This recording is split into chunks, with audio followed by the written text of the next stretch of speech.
big focal point for myself, my work, and by extension, How Men Cry, is the spoken word album that I'll be releasing with my late great mentor, Dr. Nikki Giovanni, who passed in December of 2024. Her and I essentially came together to create this work before she passed, and it's called Drowning in the Open, and we've added on kind of the subtitle, a final letter to our brothers, and that's kind of to represent and honor for Nikki. And that Drowning in the Open piece is really talking about a lot of what we've been conversing about. Is I think of us all as standing in our own little swimming pools, if you will, and all these different bubbles and inputs that are weighing on us. It's hard to see how well somebody is doing in their swimming pool. We can make these assumptions that somebody's swimming along and doing just fine. And in reality, they can be at points of struggling to stay afloat, or in the worst case, drowning. And I think for a lot of men, that can be going on internally. We see it with suicide numbers. We see it with when people make the statement of, I never thought somebody would feel like this. I never thought he was feeling like this internally. And you have, these drastic circumstances occur.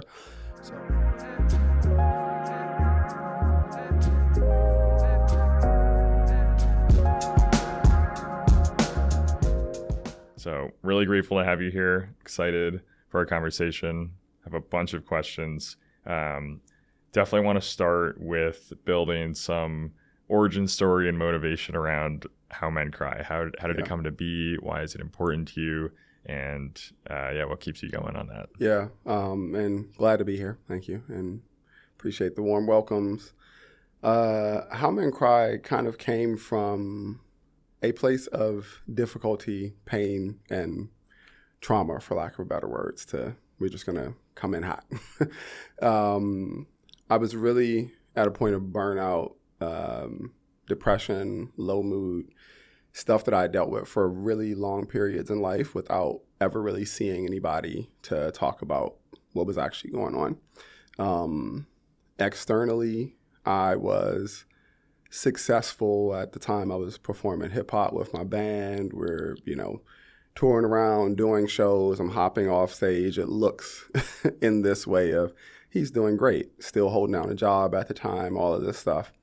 But when all of that was off, I was crumbling or at this point of like boiling over inside. And I had this like continuous feeling of if one more little period, one more pressure point or one more issue dropped on me, that I was just going to break in some type of way. And that's when I actually, from the woman that I was dating at the time, we had a real kind of serious conversation of like, if you need to talk to somebody about this.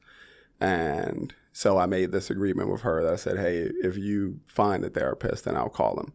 So I literally called the first one on the list this one morning. And that's actually been the same therapist that I've had for like 6 or 7 years since. And How Men Cry essentially was born out of beginning that process of therapy, reflection on all the multiple things that were going on internally. And I did what I always do. I turned that pain into art and creativity, and the poems and material that came from that period of therapy essentially informed where the direction of How Men Cry went. So really cool. Yeah. Appreciate you sharing. And there's a lot in there. I think there's the juxtaposition between the external image we put out in the world and then how it can feel inside. And when those don't align, it can cause a lot of friction internally. And then also that feeling of pressure building up without a release of someone to talk to. Also the support of a partner who may nudge you into like, hey, I see this in you and I think you should take action on it. Yeah. So there's a lot of different things in there that I can relate to, that I know is like a powerful motivator for doing this kind of self-reflective work. And then you have an interesting angle with creativity, art. Why is that medium important to you, and how is it useful and helpful in your development? Yeah. So I know for me personally, I have literally been writing out my internal difficulty since a kid. And I actually had a really bad stutter as a kid, which people might not expect now with me public speaking and talking to people all the time. But it was so crippling that I built up so much frustration, and for whatever reason, writing essentially became the way for that to get out. And that was hip hop music, primarily poems and spoken word material now.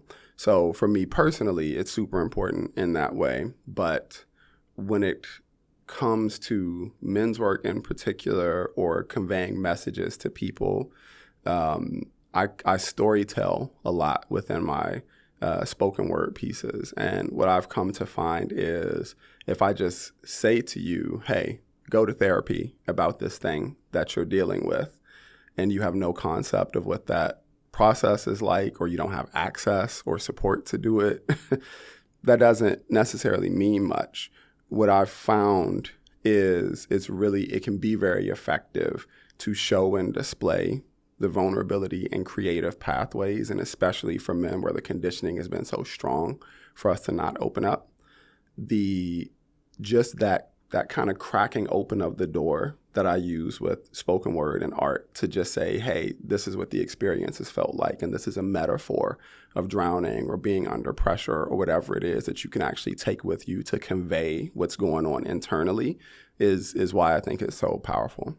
Yeah, it's really cool to bring in like the emotions and feelings of it without the direct like commandment of you should do this. Because everyone's going to have their own interpretation of it, so it becomes more personal. Specifically, with how men cry, like that's a very intentional phrasing that captures a lot of this work. Like, why is crying used in the title? Why is that such an important piece of it? I go back and forth every day on if it was a good decision, if it was a good decision or not. It is. It's sort of, it can be a controversially perceived name, I think, because cry is such a loaded word in connection with men for a multitude of reasons, whether that's conditioning that you shouldn't, or that, we don't do enough of it and need to let it out more. But it is not actually about physical tears. That's really the major thing with how men cry. We're really talking about the different ways that we can cry out from unprocessed pain points and traumas and these difficulties that we're holding on to. So maybe we're not letting out the physical tears, but in, my personal case, that's the crying out can look like, substance use. It can look like being in low mood and depression. It can look like failing or poor habits within, your close relationships. It doesn't have to be this physical tear occurrence. But I think the fact that the name stirs up something in people in the first place is, I think, part of why it is important that the name actually, is. Because I have actually considered changing it, even from my own experience of people being like, well, that's a complicated thing, or there's so much loaded wording. But that's what's actually made me stick with it stronger.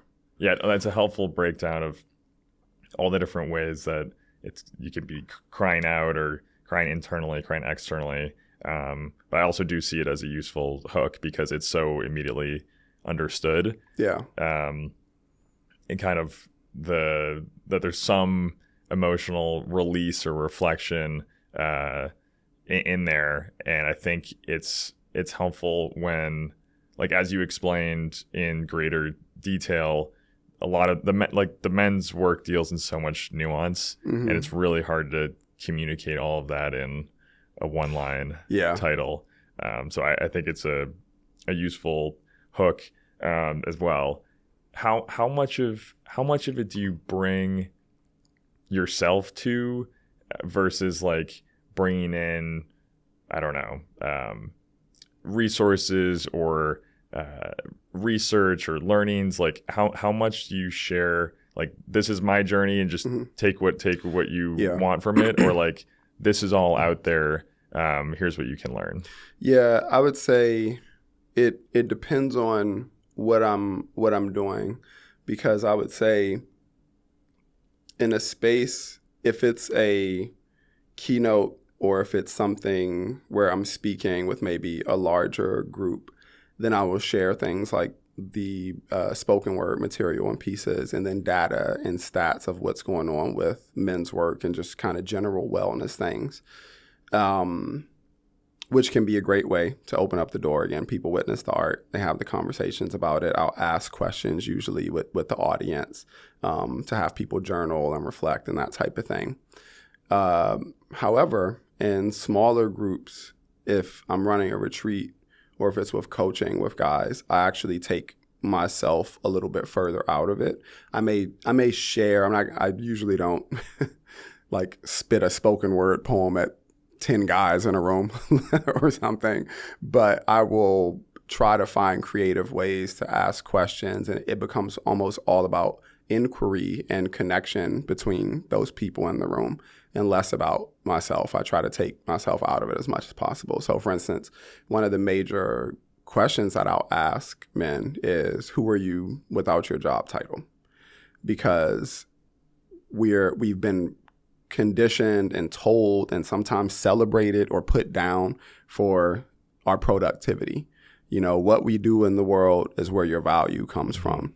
And we like to say, oh, that's not really true. You're important just because you're a human being here. But for a lot of men's experience, that is not, when they don't produce or when they fall apart or when they're having difficulty processing with something, the world can double down on, well, where's your production? You know, so that's kind of a major thing for me is when it's guys in a room, if they're working in retreat, if we're doing that kind of space, it's all about the internal reflection on what's happening with them. And you'd be surprised. I think there is a misconception that men are not ready to talk about what's going on internally. And I strongly disagree with that. I think the container has to look right for them to do so, because I've seen it happen in many cases. And it's not just all I'm ready to talk about this thing, so I, come to this event. It's guys who've never spoken about what's going on internally at all. And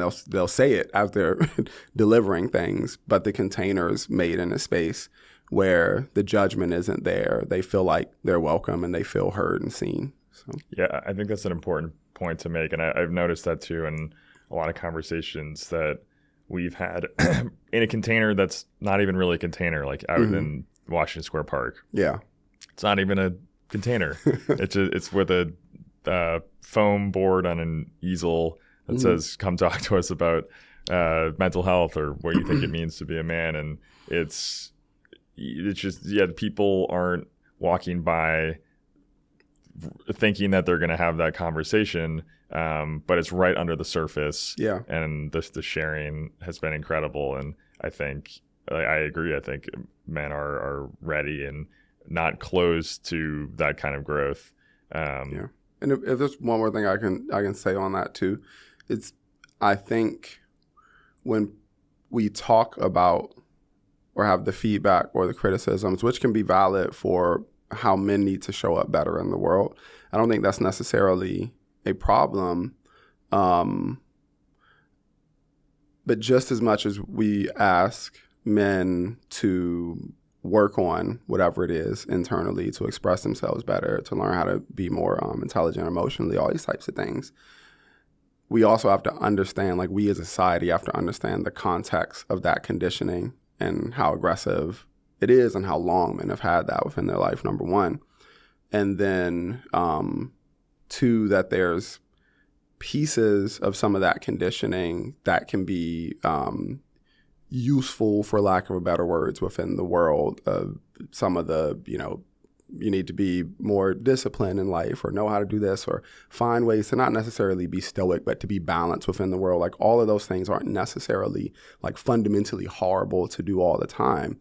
But I think there's work to be done there and nuance to say, okay, what needs to stay, what needs to go, how do we fine tune and adjust?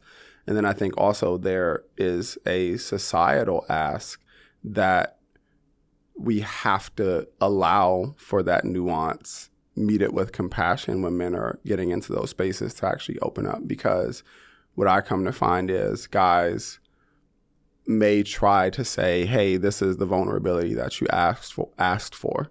And then if they're punished in some way or not heard or disregarded, then they bottle up even harder than what they did before, you know? Yeah. So. Yeah, no, those are really good points. I think understanding, like, the conditioning in the system exists whether we want to or not. And some of those forces will serve guys. Yeah, like you said, the discipline or motivation or emotional control, all of those have their place. And I think the men's work is the reflection and just investigation of those forces and saying, okay, these are mine, these are the system, and which one do I want to keep, which one do I want to let go of, is a really important process. And then what was the other point? Well, just saying that we as a society also have to meet what we're asking for with compassion. So if we're asking for men to be more vulnerable or to kind of stumble their way through deconstructing a bunch of conditioning and narratives to find what is useful for them internally, or what practices are still useful from what they've learned about being a man. And then, what are they trying to do away with? Like, we also have to meet that with a level of nuance and compassion and grace for what that process looks like for them too. Yeah. And I don't think we always do the best. The internet, that's where I'll do my camera look. The internet. All right, guys, relax in these comment sections. Everybody relax. I'm calling for a peace treaty for everybody. Peace treaty on the internet. Please. It's solved. The internet's a safe place now. highly doubt that'll work. So.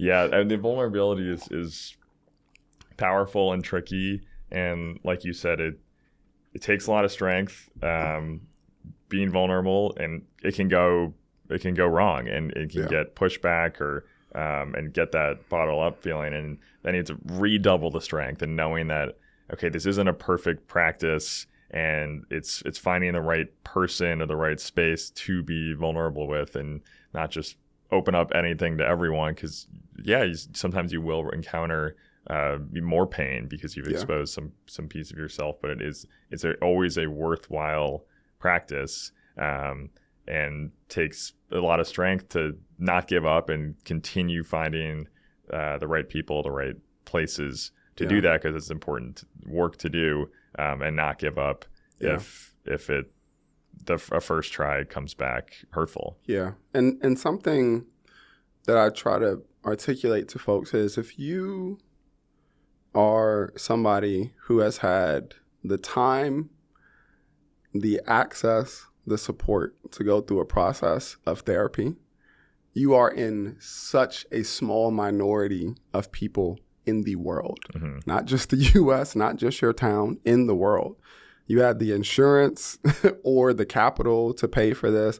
Also, not all therapists are created equal or are not the best fits for us. So if you found somebody who worked for you and then had the time to actually work on this stuff, and I'm like, that's a really small minority of very, very, very fortunate people. So I think when we sometimes blanket statement the idea of just go clean up whatever this internal stuff is really quick, go ahead and work on that, and it's not a realistic take on how challenging that internal work is. And that's why I'm so I would say adamant about when we have these asks for people, for anybody, it extends beyond men, of try to look at these difficult pain points and shadows and traumatic things that you're dealing with, having this idea that they're going to snap and turn around, or that this is not going to be a continuous investing process, is, I think you're setting yourself up for failure and you're setting people up for failure if you are expecting them, to show up neat and tidy and not having enough grace and enough compassion to look at this process and to understand how fortunate we are to even be sitting here having a conversation like this, and how fortunate you may be if you've gone through a process like this. Yeah, so. It's a great point. I think it's framed often as just go to therapy, silver bullet, 5 sessions, trauma dump, and walk away, new man. And part of the goal for this podcast is to bring on so many different avenues for growth.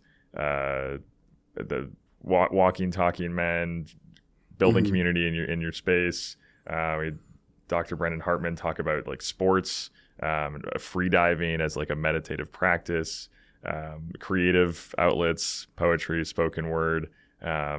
So there's a lot of different avenues that can kind of work its way into that reflective process of men's work, that isn't just find the perfect therapist immediately, fix all your problems in a couple sessions. It's a great avenue, but like you said, it's not for it's not accessible for everyone. It's not a fit for everyone, and so bringing a more holistic approach, I think, is really important. It's like, here's this huge menu of options that you can do and find what works for you.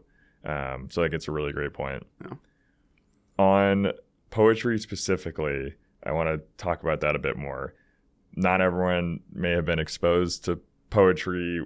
Why is it important? What is it? Is it, how is it different from journaling, storytelling, book writing, and how does speaking it change it as well? Yeah, I would say for me, I probably teeter more to poetry and or spoken word as being my medium. And when I think of spoken word in particular, the storytelling aspect is what really sticks out to me about that creative form. And it's one of the oldest human, pastimes is sit around this fire, I'm gonna tell you this story. Or did you hear this story or this myth or this tale about whatever it is? And I think it's why metaphors and stories stick with us so strongly. And I mean, there's plenty of marketing research and blah, blah, blah about why that is also true. So I think for me, that ability to, one, connect with myself through writing in that way allows me to sometimes reform what I have been struggling with, or allows me to see or put on a page or hear back to myself, this is what's really going on internally. And I always know when I got a good spoken word piece, if I cry when I'm writing it, right? Like if I'm like, this is good, but it usually is stirring up some level of, emotion as I'm processing through. And that's how I know I've kind of hit like a real root of a core story for me. But then adding metaphor to that is what I think makes it, the metaphor and then the storyline is what makes it so digestible for people. And what's more important than, I would say, any poem or any spoken word piece that I write is people's ability to be able to see themselves in that story and take something from that story where they can apply that to their life. And I try to communicate that if I'm speaking or doing something like that. I'm like, hey, yes, I'm sharing some stories that may be about vulnerable points in my life, but drop my piece of it and figure out why this connects and resonates with your experience or with, the father, the son, the brother, or whatever it is that's connecting with somebody in that moment. Yeah. Thank you for sharing that. I think it's a cool way to see how, even if the content itself may be different, or the context, the feelings it stirs up, I think most people can relate to, because it's clear that when you're communicating live, verbally telling a story that's meaningful to you, it stirs up those emotions in you that people can feel. And that is a really cool human connection and like an invitation for reflection. I'm like, oh, I recognize that feeling. Like, where does that come up in my life? Which is a really powerful moment. Yeah. And that's what's been, in particular for the spoken word pieces that are centered around the internal complexities of being a man. I have had so much response from men and women. That hasn't been, it hasn't been as limited because people see their family members or the fathers or the person who struggled. Like, it's been so many times. And this also shows how much these mental health issues impact people, because like the suicide rate for men is like 4 times that of women. It's about 100 men a day in the U.S. alone, depending on, the stats and stuff that you're looking at.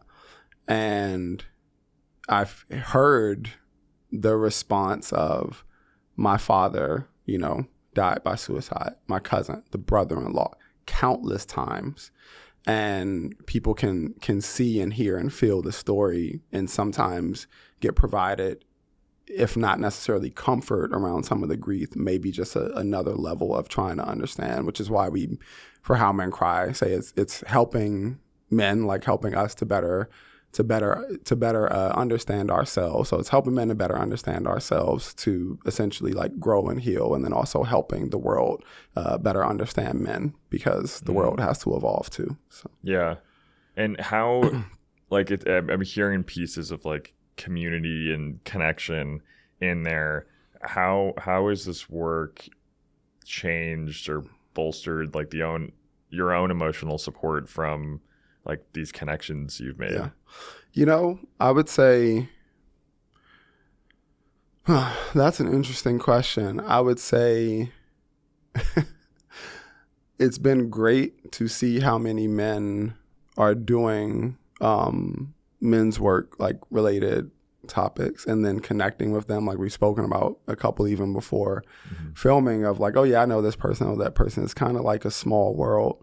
And then it's interesting because as far as within the facilitators or in the kind of wellness spaces in general, sometimes we can feel even more alone in the process of doing something, because you're creating something and bringing people together and, facilitating. But I will say that my immediate community network and support system has gotten a lot stronger for who I can call on and how or when, or if I'm really ever at points of struggling, I know that there's people that understand, which is really great.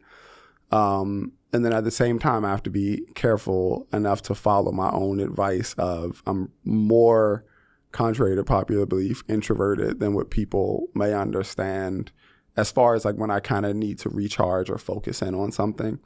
And so I think I just also have to be careful to make sure that I'm in community around people, and also attending things. Like I attended a program that was doing some men's work stuff, or and I was like, oh my gosh, it is great I'm in the audience. Yeah. Excellent. I'm like, I don't have to think about this.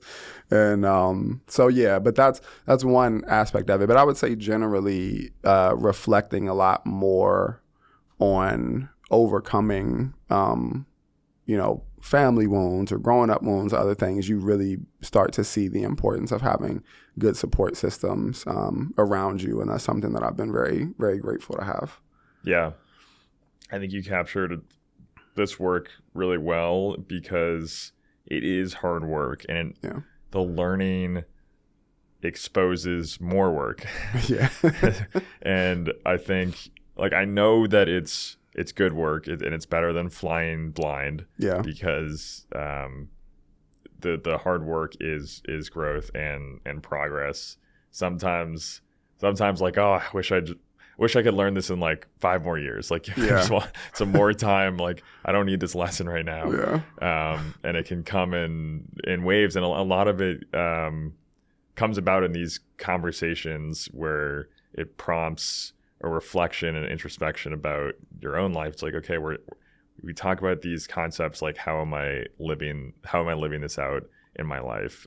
Where am I not turning towards that? Where am I not facing to that? And I'm using distraction techniques because I don't want to deal with that right now. Yeah. But I think the process of unearthing that in your own life, for like, I've learned this here to be vulnerable, or express myself, or to create more, and like where are those gaps, or where am I missing that in my life is a hard process, but a worthwhile one to go through. Yeah. One really important thing that I've struggled with a lot that you're mentioning there is I think the more that I've sank into doing men's work and wellness and other things is I've had to really check the internal criticism voice for myself or the perfectionism of how I'm supposed to show up all the time if you're role modeling or, you know, figuring something. I kind of joke with coaching clients all the time where I'm like, hey,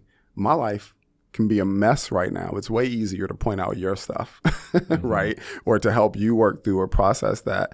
And I think where I've had to find a lot of grace in general is like trying to recognize and notice, okay, hey, if I am, you know, getting distracted or falling into old habits and all this other stuff, not adding this extra layer of pressure of, well, because you might help to influence or help people, you know, do this, then you have to be, I'm holding myself to this imaginary perfect standard all the time. And I think it can be a tricky place to be. And kind of to what I was speaking to earlier about the men being tied to what we produce or these kind of ideal models of how we think we should be in the world. I think it can be something that we have to be, you know, as facilitators, you know, cautious of, to not kind of undo some of our own work and really actually allow ourselves enough grace to say, hey, yeah, you know what, I am maybe down and out right now, or I'm so over capacity that I'm, you know, super distracted, or, you know, I responded poorly in this relationship that way or that way. Like, we are also still humans in any of this conversation too. And I think that's another thing that I have a bit of criticism about how we approach people in the world when they do have struggles or fail points or when they mess something up. It's like, have you not messed up? Like, as soon as somebody's messed up in the world, and of course there's ranges of how people mess up, but I'm just saying in general, somebody has a stumble point or, you know, messes up in a relationship, but they're so famous that it's a public thing and people just pile and jump on, oh, you're this, you're that. I'm like, who? So let somebody air all of your dirty laundry and see how perfect of an individual you seem to appear. I think and that's, you know, it's, humans, we're doing a thing, but I'm just pointing out, especially in spaces where if we're asking people to have grace for us, or if we're asking that the world has a lot more of this grace, then we have to make sure we're doing it too. Yeah. I do, like, even generalizing that a bit more, I think there's a lot more grace afforded. I'm going to make a comparison to like sports here, where when someone learns something like mentally or a thought or a practice, like, this is how I want my life to be. I've learned about this vulnerability in sharing, expressing concept or reflection, meditative practice.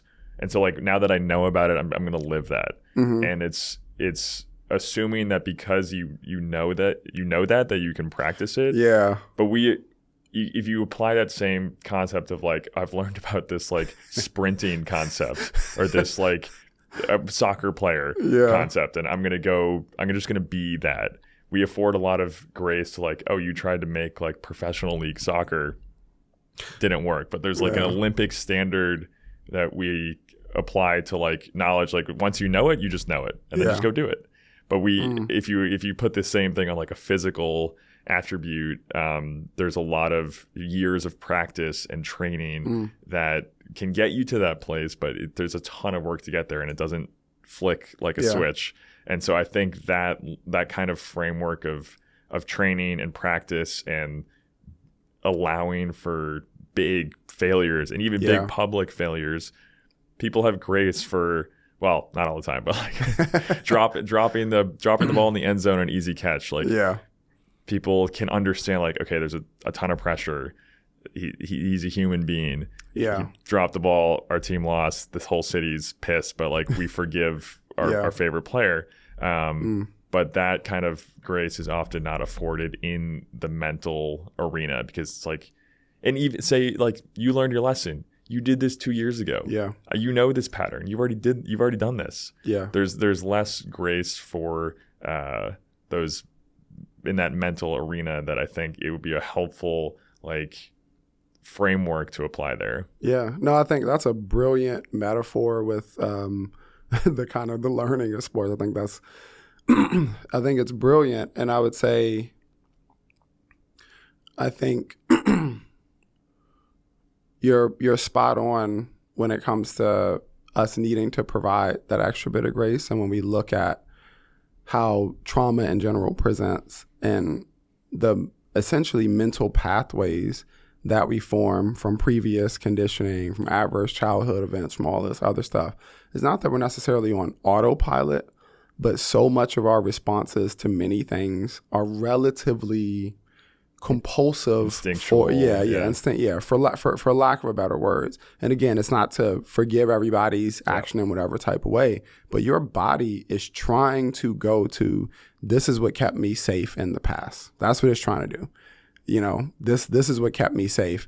And when you apply, I think, to us trying to actually make change, you know, like you said, you're training for this sport or whatever thing, it is repetition where you see the physical result easier. Oh, I had a misstep at this point, or, you know, I'm a big fan of martial arts and boxing or something like that. I threw this, or you'll learn in boxing real fast. It's like, oh, I got punched in the face. I need to move differently than, you know, what this is. But it's such a physical feedback loop where I think internally the level of self-awareness and development and time that it takes to recognize and catch something in the moment. This is why I'm such a big fan of mindfulness and meditating. I really do think meditation and therapy should strongly be taught hand in hand. And I mean like concentration-based meditation of just learning to be with the breath and observe thoughts with detachment. And the reason being is because to catch ourselves in the moment when we're activated or when trauma or something is presenting is such a difficult thing to do, and to practice that skill set to actually catch that item and then practice wisdom and discernment and connection with it is a whole different ball game. Mm-hmm. And that's what I think the world needs a lot more of to make some of the change that we're asking to do. But yeah, it's a difficult skill to develop, not impossible, but difficult. And it does take time. And I think that it takes time, and with that time, we have to provide grace around the time and the difficulty of developing that skill set. Mm-hmm. So yeah, and the time, and we see that that time take place where sometimes it's more older men who are in this place where they can be okay with themselves and be okay with their thoughts, and it's hard to just have that naturally. You grow up, you develop habits and instincts and defense mechanisms and patterns, and some will serve you and some won't, but it takes time and practice to reflect and see which ones are working for you and which ones you need to get to let go of. There's gonna be a lot of failures. Like, your brain can know, all right, this pattern is harmful in my life and I'm going to try and stop it. Yeah. And you're going to do it 11 more times. Yeah. Yeah. And with the only thing that is not acceptable is giving up, right? Yeah. And just saying, all right, pattern, take me away. Yeah. That's the only thing. But having the intention every time, I will be intentional with this. I will be intentional. So I will not let the pattern control me. Something that's kind of funny about that, a realization that I had from going to therapy was I used to get really excited when I would have some internal discovery that I wasn't expecting. And I got to learn a pathway of this is why I do what I do. What is fascinating about that realization, eventually it set in that I was like, oh, that's actually the beginning of what any of my process of shifting that is. Because at first it was the feeling of, oh man, that's why I do this thing. Psh, of course.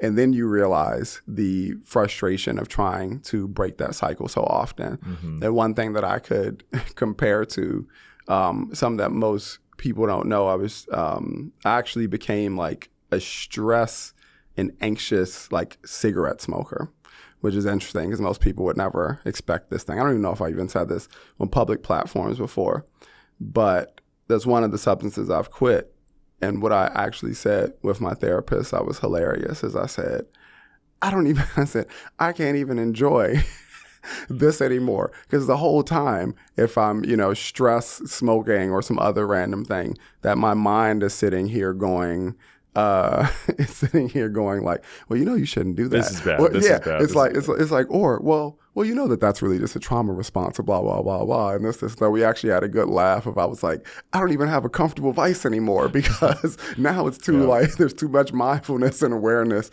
around the vice. But eventually that led, to the ability to actually let that stuff go. But again, as you said, it's the stumble and the back and forth. And I think that's what I see missing from many of the conversations that we have. Is like we talk about these pretty parts of how it can look when we're on the other side of healing journeys, or why mental health conversations are so important. And I think for me, what I'm most passionate about is I'm like the gritty piece and the failure and the back and forth and the difficulty of trying to rewire our responses to difficult life circumstances and trauma is kind of the biggest part of the story. Like that's the essence of the, spoken word pieces and some of the content and other things that I'll present. The essence of that is what is the messy and ugly parts of this, because that's really what we need to talk about, have grace for, and support people the most through that period. Yeah. Yeah, a couple of examples I'm thinking of popped up on like the difference between the realizations and then doing the work where you respond in the way that you want to in amidst triggers that would prompt the pattern. Yeah. So like one example is you're quick to anger.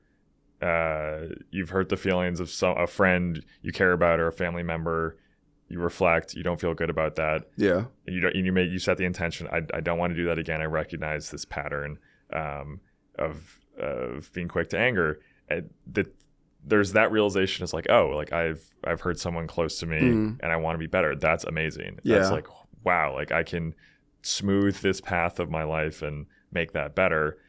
The failure and the stumbling block is when a friend makes a comment or pushes your button, maybe accidentally, maybe intentionally, and you feel the same quick to anger, a rage, to have that control, have that intention come to the forefront ahead of the instinct. Or another one is a fear of a commitment in a loving relationship, and you set the intention and you set out to build a relationship, and things get really real and big, and you run away. And you internalize a loss, a cost. Maybe you lose a partner, and that you set the intention. It's like, okay, that was really painful. I don't want to do that again. That's an amazing realization that you want to commit. You want to be in a committed, healthy relationship. The realization is awesome. The real test is going to be in the next relationship that gets big and scary with a lot of weight to it. And so with those two things, like the realization is awesome. I want this in my life. But then you are going to need to practice, probably fail in the environments that really trigger those. Yeah. I feel a little attacked on that second one. All right, relax. All right. But tons of people can relate. I can relate for sure. Yeah, I'm like, no, but you're right. Like what we learn out of relationship, like I'm laughing because you're right. It's like we learn the most about ourselves when we're in relationship with others. And that's the hardest ones. And I think what people, so much of how we were introduced to relationships early on in life really do impact a lot of how we unconsciously play them out. And it's why that's like, there's so much, when you develop the awareness to it, like visceral body response to much of it. And to kind of circle that back for conversations with a lot of men in particular is if we don't know what's going on in our mind and also within our body, like a big thing that we do is sometimes we can over prioritize the cognitive breakdown of what's going on. but we also really, really, really, really, really have to understand the body experience of what's happening too. So whether I'm coaching, speaking, retreat leading, it's questions that I'm always asking is, and this is the tricky thing, if you're not already in tune with what your body is doing, I also can't just directly ask you what's happening within your body. Sometimes people need different creative introductions to have that understanding. So I may know somewhere that, okay, I'm going to ask them to connect with their body, but I may have to lead and exercise in some type of way that allows for us to find or to feel tension and whatever it may be in response to whatever stimuli we're having in that moment. And if you apply that again to the relationships, is like we can be at points of overwhelm, and a common one can be shut down. And I think sometimes when people have points of confusion around men, when it's, well, he just shut down, or he just did this, he just did that. I'm like, 9 times out of 10, there's probably some level of overwhelm and body stimuli or whatever it is, where he might not be able to either communicate that within the moment or identify what's going on within the mind and body to be able to communicate it. So you got to figure out the how, but that's something that stuck out to me. Yeah, I think the feelings in the body is, I think, often one of the first connections to go in a stress or anxious or busy situation, and having techniques to ground of like, okay, I literally feel this is a really important check-in, and I forget all the time. I'm like in my head's spinning, I'm trying to figure things out, I'm ruminating, and you basically feel nothing. You're numb. There's no clarity. And you're not going to get into an answer. And it's also not a magical psychic experience where like if you get into your body, some answer is revealed to you, and that's too big of an expectation. But it's connecting to yourself, being present, knowing that you're okay because you're literally existing in that physical space. And the thoughts aren't going to attack you. That is the grounding. It can lead to a clarity or understanding of which thoughts or judgments you want to validate and pursue. But it's an important like step down from a heightened level of racing thoughts or panic. Yeah, absolutely. So I think that's an important technique to bring up.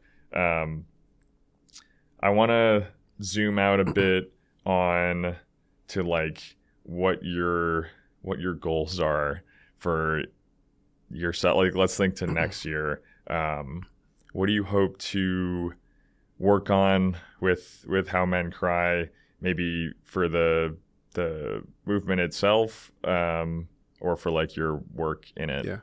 Yeah. So a big focal point for myself, my work, and by extension, How Men Cry, is the spoken word album that I'll be releasing with my late great mentor, Dr. Nikki Giovanni, who passed in December of 2024. And her and I essentially came together to create this work before she passed, and it's called Drowning in the Open. And we've added on kind of the subtitle, a final letter to our brothers. And that's kind of to represent and honor for Nikki.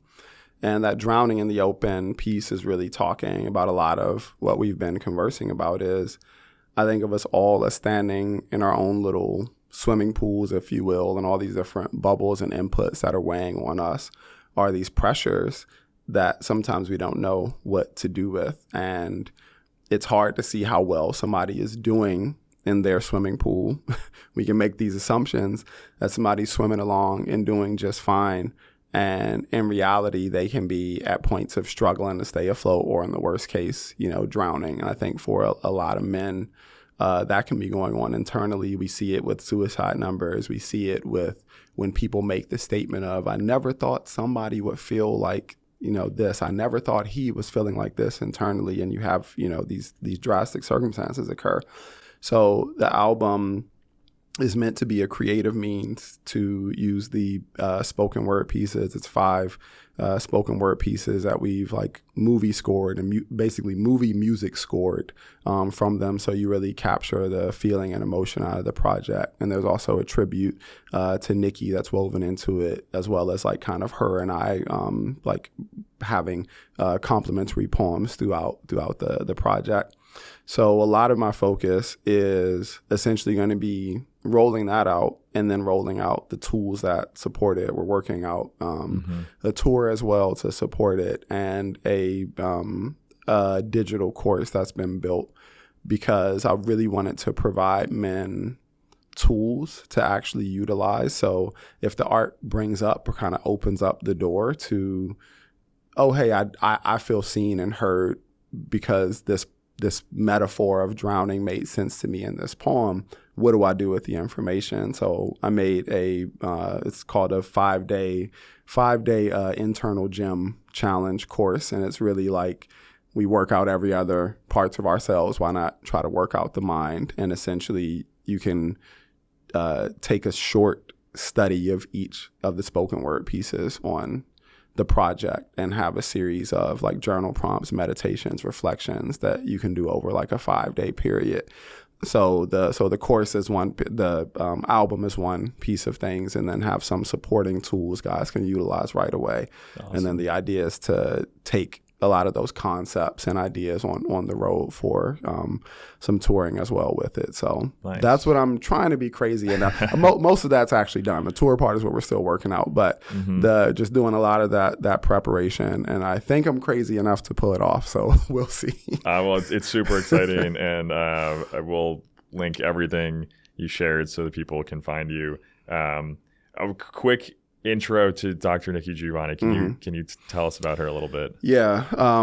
Nikki was, I'll say on the professional side, I mean, world-renowned poet, countless books, known for her ability to, I think, articulate things in a way that allowed people to feel empowered internally, but then also in ways that sometimes were, playful or creative through her writing in a way where I think she, at her core, just spoke to a lot of people just feeling like they were enough. I think that's a lot of the fundamental feeling I think she encouraged. And directly, she was actually one of my students. She's one of my professors at Virginia Tech when I went there. That's where I graduated from. And we connected then, ended up knowing her for over a decade, and really was more of kind of like a like mentoring family member figure, really. It's kind of funny because people are always like, oh, would you talk about with writer, like for her to mentor your work? And it's like, what's really interesting is she didn't really provide that much feedback on my work itself. She taught me as a person, she taught me as like a human. And I think, so it's been a really challenging loss, and it's been challenging in connection with the project, because to be honest, in my mind,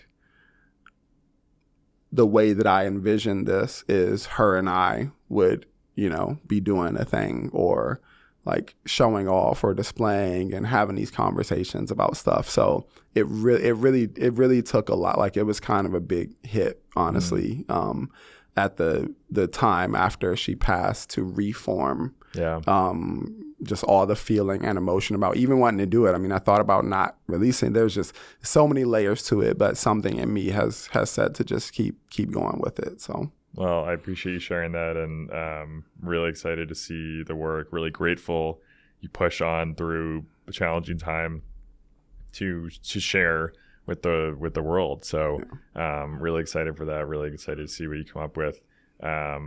What about why water? Can you share some of that, or do you want to keep that for later? No, I think it's just interesting. It's something. One of the poems in which I talked about, I didn't learn how to swim until I was like 26, 27 or something like that. And I don't think I necessarily had a crazy fear about it, but I think that there is some level a fear before you jump into the deep end of a pool when you don't know how to. And I think so much has come up with metaphor. One of them I talk about drowning. Another poem I talk about things boiling over.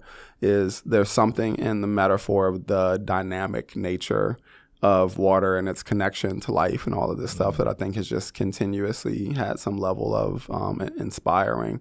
And I think for this piece in particular of this kind of drowning in the open, I think the feeling is like we can be walking around just fully underwater in life, you know, and I think it gives people a digestible metaphor that they can share. So if I'm speaking or working with folks, I'll ask the question of, hey, what's in the water of your swimming pool right now? Like, what's happening with all of that? And then also, like, how well are you actually doing? How well are you actually swimming?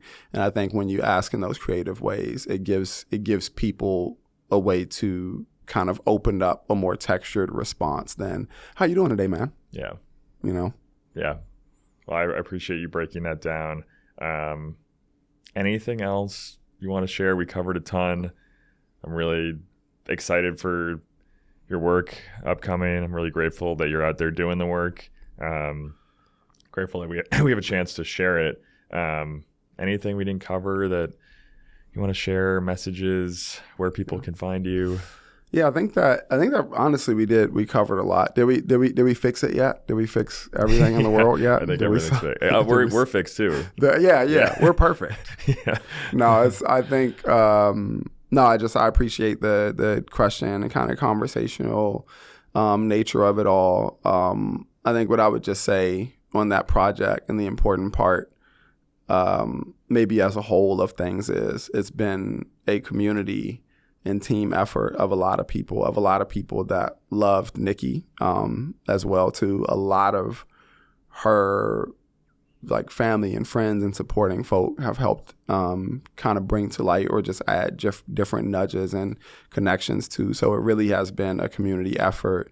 And I would say overall for the guys out there,